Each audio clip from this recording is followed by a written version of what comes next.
सुबह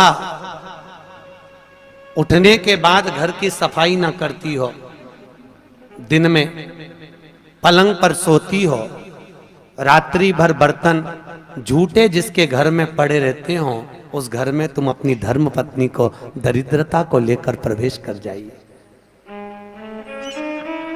जहां नारी दिन में सोती हो,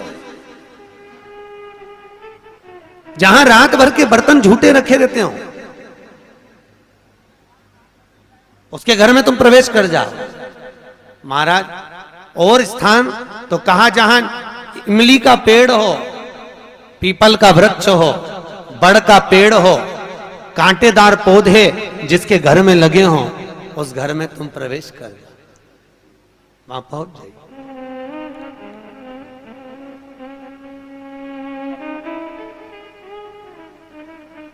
महाराज, अब दुसाहा मुनि और दुर्वासा जी की तो बात चल रही है, इतने में भगवान नारायण और लक्ष्मी का विवाह हो गया था। तो नारायण लक्ष्मी जी नारायण से बोली, अपने विवाह को आज 15 दिन हो गए, मेरी बहन के विवाह को 20 दिन हो गए, अपन मिलने नहीं गए, एक बार चलो ना मिलने। भगवान बोले चल चलते, और भगवान नारायण सीधे उस ज्येष्ठा से मिलने के लिए, दरिद्रता से मिलने के लिए चल दिए। अब दरिद्रता से मिलने के लिए जैसे ही पहुंचे तो दरिद्रता कहां बैठी हुई थी? पीपल के पेड़ के नीचे। पीपल के पेड़ के नीचे दरिद्रता बैठी है, और वहीं पर पहुंच गए। अब आप किसी से मिलने जाओगे तो क्या लेकर जाओगे? अरे बोलो तो क्या ले जाओगे? डंडा की मिठाई? डंडे लेकर जाओगे कि मिठाई लेकर जाओगे? अरे बोलो तो मिठाई लेकर जाओगे ना, कुछ भी मिष्ठान मुंह मीठा कराने के लिए। जिसकी विवाह हुआ है, अभी विवाह हुआ है, तो उसके यहाँ मिठाई का डब्बा लेकर चले। और मिठाई का डब्बा ले जाकर जैसे ही भगवान नारायण लक्ष्मी को दिया, लक्ष्मी ने तुरंत ज्येष्ठा देवी को दिया। ज्येष्ठा को दिया तो देते ही दरिद्रता ने मिठाई का डब्बा फेंक दिया, और फेंकते से ही बोली, लक्ष्मी तू मेरी छोटी बहन है, तुझे इतना नहीं मालूम कि तेरी बड़ी बहन खाती क्या है, और मेरे लिए तू मिठाई लेकर आई है? तू पागल हो गई है, मूर्ख हो गई है, जो तू मेरे लिए मिष्ठान लेकर आई है। तुझे मालूम नहीं कि मुझे खट्टा और तीखा पसंद है। लक्ष्मी जी की आंख में आंसू भर गए। लक्ष्मी जी बोली, जी मैं तो समझी कि तुम्हारा विवाह हो गया है, हो सकता है तुम कुछ चेंज करी हो अपने स्वाद को, क्योंकि विवाह होने के बाद थोड़ा सा व्यक्ति बदल जाता है। मुझे लगता है आपने कुछ चेंज करा होगा, इसलिए मैं आपके लिए मिठाई लेकर आई। लक्ष्मी तुझे मालूम नहीं मैं क्या खाती हूं? मुझे नहीं चाहिए, मिठाई का डब्बा फेंक दिया। आज भी कई दरवाजों पर, कई दुकानों पर आपने नींबू मिर्ची टंगा हुआ देखा होगा। कई लोग कहते हैं नजर से बचाता है, नजर से नहीं, लक्ष्मी और दरिद्रता ये दोनों बहनें हर एक व्यक्ति के घर में प्रतिदिन प्रवेश करती है। पर लक्ष्मी के लिए मिठाई फ्रिज में रखी होती है, इसलिए लक्ष्मी सीधे अंदर चली जाती है, और दरिद्रता के लिए नींबू मिर्ची दरवाजे पर टंगा रहता है, इसलिए वो दरवाजे से खाकर वापस चली जाती है। दरवाजे से खाकर तुरंत वहीं से लौट जाती है। कई लोग कहते हैं नजर के लिए, नजर के लिए नहीं, दरिद्रता हमारे यहाँ प्रवेश ना करे, ज्येष्ठा हमारे यहाँ प्रवेश ना करे, इसलिए नींबू और मिर्ची को दरवाजे पर बांधा जाता है। और कई लोगों को नहीं मालूम तो वो कहते हैं नजर से बचाता। नजर से नहीं, दरिद्रता का प्रवेश ना हो। अगर दरिद्रता हमारे घर में प्रवेश कर रही है तो वो दरवाजे से ही भोजन कर कर निकल जावे, हमारे घर के अंदर प्रवेश ना करे। इसलिए हिंदू धर्म की रीति आज भी घर के अंदर नींबू और मिर्ची को एक ही डलिया में नहीं रखा जाता। अगर नींबू और मिर्ची एक ही डलिया में रखे रहते हैं तो उस घर में दरिद्रता का निवास होता है, दरिद्रता का प्रवेश। महाराज, हमारे यहां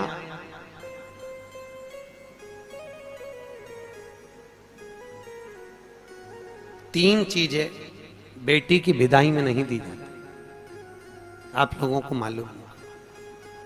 एक झाड़ू, अरे बोलो तो सही है कि गलत है? एक झाड़ू बेटी की विदाई में नहीं देते। एक चलनी छानने की बेटी की विदाई में नहीं देते, और एक अचार की बरनी बेटी की विदाई में नहीं देते। ये तीन चीजें नहीं देते, चलनी भी नहीं देते, झाड़ू भी नहीं देते, कहीं कहीं जगह पर सुई भी नहीं देते। सुई का भी प्रमाण मिलता है, सुई भी नहीं दी जाती। और एक अचार की बरनी, अचार की बरनी भी बेटी की विदाई में नहीं देते। क्यों? क्योंकि अचार की बरनी में जैसे झाड़ू में हमारे यहाँ बेटी को अगर दिया जाता है तो उसके घर की पूरी लक्ष्मी छीर्ण हो जाती है, चलनी देने पर उसके घर की लक्ष्मी समाप्त हो जाती है, सुई देने पर उसके घर की लक्ष्मी समाप्त हो जाती है, उसी तरह अचार की बरनी देने पर बेटी के घर में उसका घर पूरा तहस नहस हो जाता है, पूरा बर्बाद हो जाता है। और आजकल माताओं का इतना प्रेम होता है ना बेटी से, अब करें तो करें क्या। और बेटी जिस घर में भी आती है ना, वहां के उसके बेटी के ससुर भी कहते थे बेटा तेरी मम्मी के हाथ का अचार बन वाला। अब इनको कौन समझाए भेड़ियों को, इनको समझाए कौन कि वह अचार में दरिद्रता का निवास है। अब के कौन इनको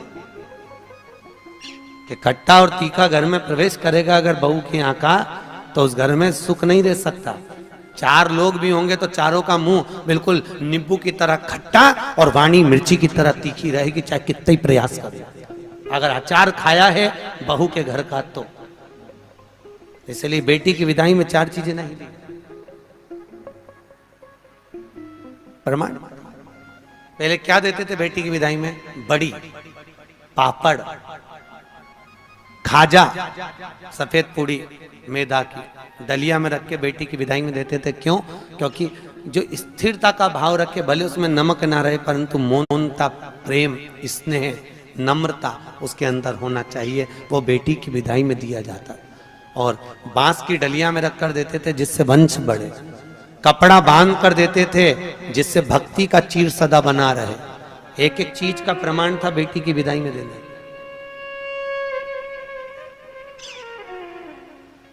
अब आज के जमाने में लोग तो जाने नहीं, बस जो आ जाए आन दो, आन दो, आन दो, आन दो, और आ तो गया फिर पचान दो, फिर अब पचाओ। बहुत कठिन है।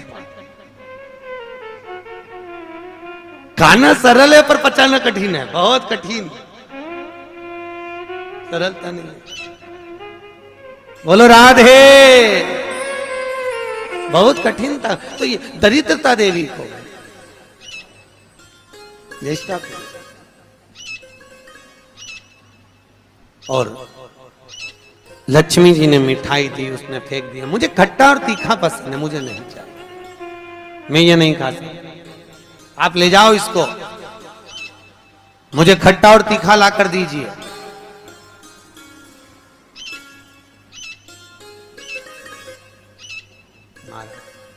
मुझे खट्टा और तीखा चाहिए। समझाया।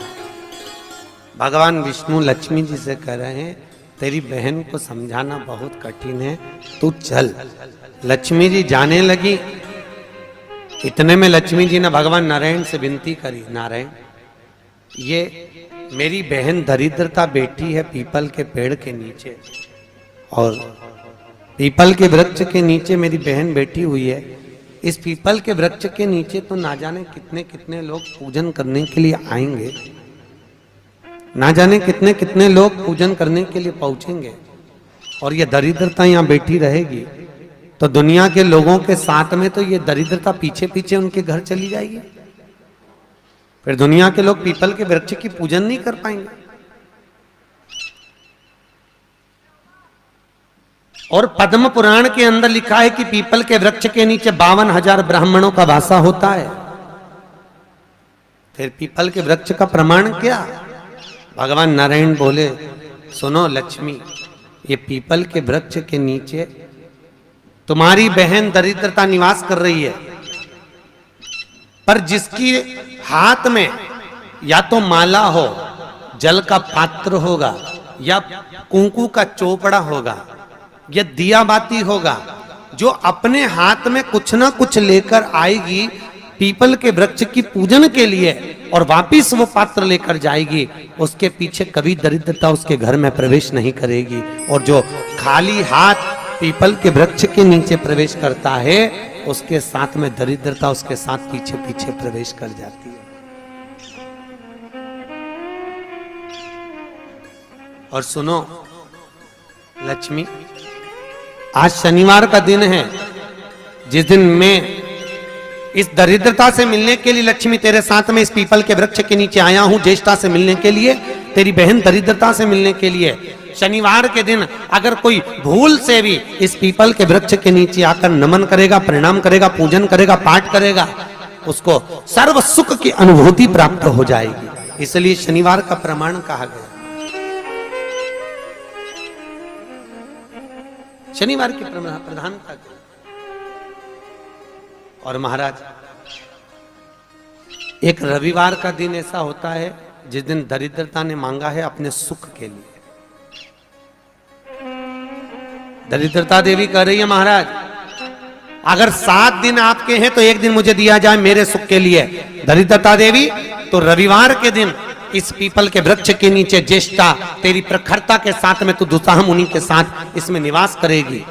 केवल हिंदू धर्म में एक ही दिन है जिस दिन पीपल के वृक्ष को उखाड़ा जा सकता है, और वो रविवार का दिन होता है। कौन से दिन? रविवार। शनिवार, मंगल, सोमवार, बुधवार कभी भी आप पीपल के पेड़ को अगर दीवार पे से उखाड़ोगे तो वो पीपल वापस लग जाएगा। पर रविवार के दिन अगर चावल पटक कर पीपल के पेड़ के उखाड़ दोगे तो वहां पर दूसरा पीपल कभी नहीं लग सकता, दूसरी बार लगेगा ही नहीं, चाहे वो दीवार पर क्यों ना। कई लोग दीवार पे से पीपल जब हेड़ते हैं तो वहां पर केवल चावल पटक दो और रविवार के दिन उसको निकाल दो। एक दिन रविवार का दिन ऐसा होता है जिस दिन दरिद्रता अपने पूर्ण प्रभाव में रहती है, संडे के दिन, रविवार के दिन, रविवार का। इसलिए हमारे यहाँ रविवार की महत्वता का भी प्रमाण हमारे यहाँ शास्त्र कहता है। शनिवार को पीपल के पत्ते लाए जाते हैं, और जो व्यक्ति ज्यादा बीमार रहता है उसको रविवार के दिन पीपल के पत्ते की पत्तल बनाकर उसको भोजन कराकर पत्तल को चौराहे पर पटक दिया जाता है, तो वह व्यक्ति बीमारी से छूट जाता है, उसको फिर बीमारी नहीं रहती, रोग मुक्त। जो बहुत ज्यादा बीमार रहता है इसलिए शनिवार को पत्ते लाकर रविवार को भोजन कराते पीपल के पत्ते। पद्म पुराण में उसका व्याख्यान लिखा।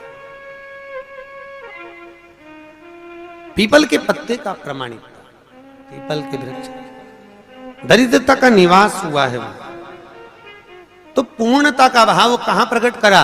तो भागवत कहती है मनुष्य की पूर्णता कहां है? तो मनुष्य की पूर्णता है भगवान के भजन में, भगवान की कथा में, भगवत तात्विक सुख के अंतर्गत भगवान की पूर्णता मानी।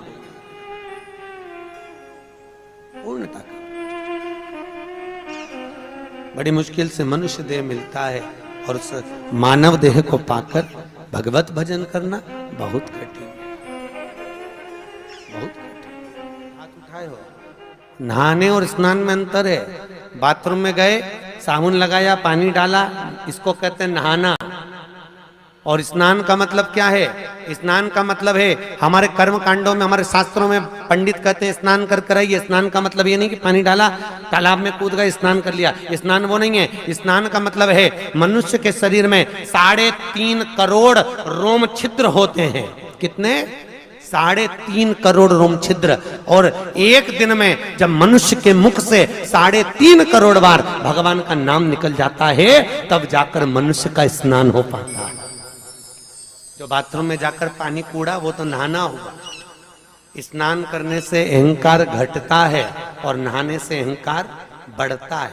तुम जितनी बार मुंडा धोगी फेस बात से, उतनी बार दर्पण में मुंह देखोगी कितनी जोरदार लग रही, फिर मुंह धोगी, फिर अहंकार बढ़ेगा, फिर मुंह धोगी, फिर अहंकार बढ़ेगा। तो नहाने से अहंकार बढ़ता है और स्नान से अहंकार घटता है।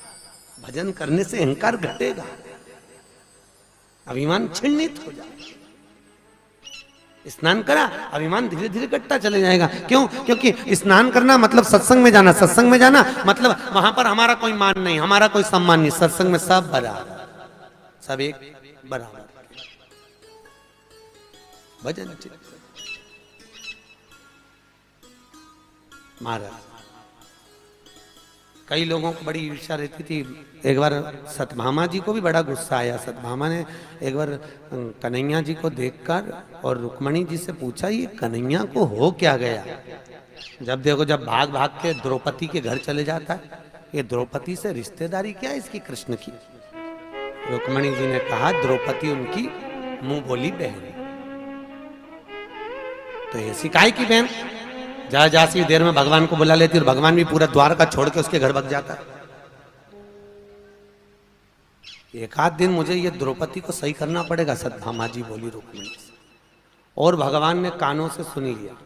सुनते ही भगवान तुरंत आए और आकर बोले मैं जा रहा हूं। इतने में तुरंत रुक्मिणी ने पूछा कहां जा रहे हो प्रभु? भगवान बोले मैं अपनी बहन द्रौपदी के घर जा रहा हूं। सत्यभामा जी बोली अच्छा। इतने में भगवान बोले तुम चल रही हो क्या? सत्यभामा जी ने रुक्मिणी को कोनी मार के कहा आज मौका मिला, चल आज ननंद के तो ऐसा ठीक करेंगे जिंदगी भर नहीं बुलाएंगे, आज चल। और सत्यभामा जी तुरंत कहती हैं हाँ प्रभु हम चल रहे। रुक्मिणी जी बोली हम भी चल रहे। दोनों चल दी। पहुंची, द्रौपदी केश बार रही थी, बाल ऊंच रही थी, कंघे से बाल सवार रही थी। भगवान ने पूछा द्रौपदी जी क्या कर रही हो? द्रौपदी बोली भैया बाल सवार रही हूं। इतने में भगवान बोले तू काय को बाल सवार रही? तेरी दो भाभी आई, ये सवारेगी। सत्यभामा ने मन में सोचा अपनी तो पूरी लाइन क्लियर होती चली, अच्छा ऐसा बाल सवारूंगी, एक खोपड़िया में बाल नहीं रहने दूं इसके, रुक तो जा ननंद के। सत्यभामा से भगवान ने कहा सत्यभामा तुम तेल लगाओ, रुक्मिणी तुम चोटी करना द्रौपदी की। आओ सत्यभामा जी जो तेल लगाने बैठी, तेल लगाते लगाते सत्यभामा जी ने एक बाल तोड़ दिया। जो तोड़ा, द्रौपदी कुछ नहीं बोली, पर उस बाल को तोड़ते ही उसमें से आवाज आई हे कृष्ण। सत्यभामा जी ने फिर दूसरा बाल तोड़ा, फिर उसमें से आवाज आई हे कृष्ण। सत्यभामा जी ने फिर बाल तोड़ा, उसमें से फिर आवाज आई हे कृष्ण। जैसे ही बाल तोड़ने पर आवाज आ रही है, बार बार आवाज आ रही है, तो बार बार आवाज आए तो सत्यभामा ने रुक्मिणी से पूछा जी ये द्रौपदी के बाल तोड़ने से कृष्ण की आवाज क्यों आ रही है? तब भगवान कृष्ण ने आकर कहा सत्यभामा तुम पूछ रही थी कि मैं भाग भाग कर द्रौपदी के घर क्यों जाता हूं। सत्यभामा पूरी पृथ्वी पर मात्र एक द्रौपदी ऐसी है जो एक दिन में 3.5 करोड़ बार मेरा नाम जाप करती है, इसलिए मैं दौड़ दौड़ कर इसके पास जाता हूं। इसके हर एक रोम रोम में मैं समाया हूं, मैं समाया। फिर भी सहन नहीं हुआ, फिर भी सत्यभामा से सहन नहीं हुआ। और सत्यभामा जी ने चोटी करते करते पूछ ही लिया द्रौपदी से, ए द्रौपदी जी एक बात बताओगी? द्रौपदी बोली बोलो क्या पूछना है? हमारा एक पति और हम 16,108 रानी, तो भी हमारे कहने पे नहीं चलता। और तू अकेली और तेरे 5 पति तेरे कहने पे चलते हैं। कहां की बूटी खिला दी तूने अपने पतियों को? ऐसी कौन सी जड़ी बूटी खिलाई है? ऐसा कौन सा जादू कर दिया जो तेरे 5 पति तेरे कहने पे चल रहे हैं और हमारा एक पति हमारे कहने पे नहीं चले? अब ये बात अगर किसी स्त्री से कहो कि तेरे पति तेरे कहने पे चल रहे हैं तो बुरा तो लगेगा ना, और हमारा पति नहीं चल रहा। बहुत गुस्सा आया द्रौपदी को, पर बोली कितना सुंदर। द्रौपदी बोलती है भाभी मेरा कृष्ण भी आपके कहने पर चलता, जैसे आज मेरे 5 पति मेरे कहने पर चल रहे हैं। मेरे 5 पति मेरे कहने पर केवल एक शर्त पर चल रहे हैं। याद करो जी भाभी, जब मेरा विवाह हुआ था ना, मैं अर्जुन के साथ में ब्याही थी। अर्जुन मुझे लेकर आए और मेरी सास रोटी बना रही थी। सास रोटी बनाते बनाते अर्जुन ने कह दिया माँ हम देखो क्या लाए हैं। और जैसे ही सास ने पलट कर नहीं देखा और कह दिया 5 बांट लो, और मैं 5 पतियों की पत्नी बन गई। अपना सास का कहना मानकर मैंने अपने सास का वाक्य का आदर करा और मैं 5 पतियों की पत्नी बनी। पर भाभी मैंने अपनी सास का सम्मान करा, वन में भी रही तो साथ निभाया, जंगल में भी रही तो साथ निभाया, और आपने कौन सा साथ निभाया भाभी? तुम 16,108 रानियां थी और तुम्हारे सास ससुर देवकी और वसुदेव द्वारका में मिलने के लिए आए थे। 16,108 रानियां तुम अपने अपने कमरे में जाकर सो गई और सास ससुर को हॉल में पटक दिया।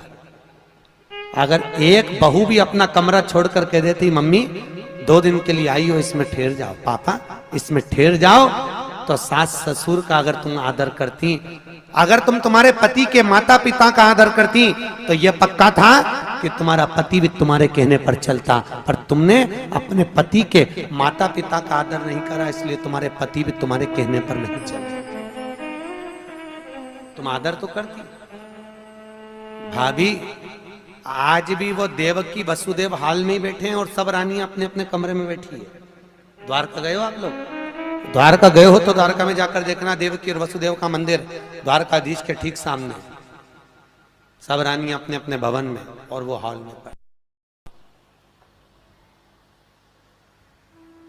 सम्मान करोगी तो सम्मान मिलेगा, आदर करोगी तो आदर मिलेगा। आप अगर माता पिता का आदर तो करो, वचन तो निभाओ। जब लड़का और लड़की की शादी होती है ना तो मैं 7-5 वचन बोलते हैं। इधर बोलते कि नहीं बोलते मालूम नहीं, जोधपुर में बोलते हैं 7-5 ही बोलते कि 14-15 बोलते हैं। अच्छा 7-5, लड़की के 7 और लड़के के 5 वचन। लड़की अपना वचन निभाती है तो वचन में एक वचन दिलवाती है कि तुम मेरे माता पिता का आदर करना, लड़के से दिलवाती है। लड़का कहता है हाँ करूंगा, पर लड़के के 5 वचन में यह वचन नहीं रहता कि तू मेरे माँ बाप का सम्मान करना। क्यों नहीं रहता? लड़की के 7 वचन में लड़की अपने लड़के से वचन दिलवाती है। पंडित बोलता है कि लड़की का एक वचन है कि तुम हमारे माँ बाप का सम्मान करना। लड़के से हुंकारा भरवाया जाता है, लड़के से पूछा जाता है कि तुम लड़की के माँ बाप का सम्मान करोगे? हाँ। और लड़के के 5 वचन में यह वचन नहीं रहता कि तुम मेरे माँ बाप का सम्मान करना। किसी ने पूछा गुरुदेव ये बताओ, लड़की के 7 वचन में एक वचन है कि तुम उसके माँ बाप का सम्मान करो, तो लड़के ने वचन क्यों नहीं दिलवाया लड़की से कि तुम हमारे माँ बाप का सम्मान करना?